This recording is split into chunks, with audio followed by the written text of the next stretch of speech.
மாமா கிச்சனுக்கு உங்களை அன்புடன் வரவேற்கிறேன். இப்போது செய்ய போகிறது வெத்தலை ரசம். வாங்க பார்க்கலாம். புளி நல்லா ஒரு சின்ன உருண்டை எடுத்துக்கோங்க, எலுமிச்சை சைஸு. மிளகு, சீரகம், கருவேப்பிலை, கொத்தமல்லி போடணும். வெத்தலை ஒரு 3, பூண்டு ஒரு 2 எடுத்துக்கோங்க. உப்பு போட்டு புளியில் தண்ணி ஊற்றி ஊற வச்சுக்கோங்க. மிக்ஸி ஜாரில் மிளகு, சீரகம்,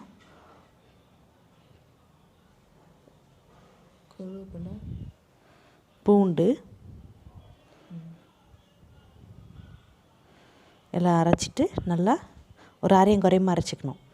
நல்லா புளியை நல்லா கரைச்சிக்கணும், திப்பி இல்லாமல் எடுத்துட்டு நல்லா கரைச்சிக்கணும் கையில். அதுக்கப்புறம் எண்ணெய் ஊற்றி கொஞ்சமாக கடுகு போட்டு அதிலே காஞ்ச மிளகா போட்டு தாளிச்சிக்கோங்க.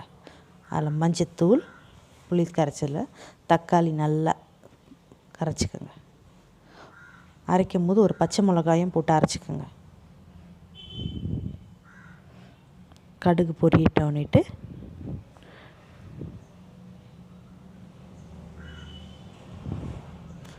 அதில் காம்பு போடுங்க, நல்லாயிருக்கும். கருவேப்பிலை காம்பு எல்லாம் போட்டிங்கன்னா நல்லாயிருக்கும். தாளித்து ஊற்றி லைட்டாக கரைச்சிக்கணும். பெருங்காயத்தூள் போடுங்க. பெருங்காயத்தூள் நல்லா கொஞ்சம் நிறைய வாசனையாக இருக்கும் நல்லா போட்டிங்கன்னா. அப்புறம் வெத்தலையை நல்லா பிச்சு கொதி வரும்போது போடுங்க, அப்போ தான் நல்லாயிருக்கும். கொதி லேசாக வரும்போது போட்டு ஆஃப் பண்ணிட்டிங்கன்னா நல்லாயிருக்கும். உப்பு கொஞ்சம் போட்டு கலக்கிடுங்க.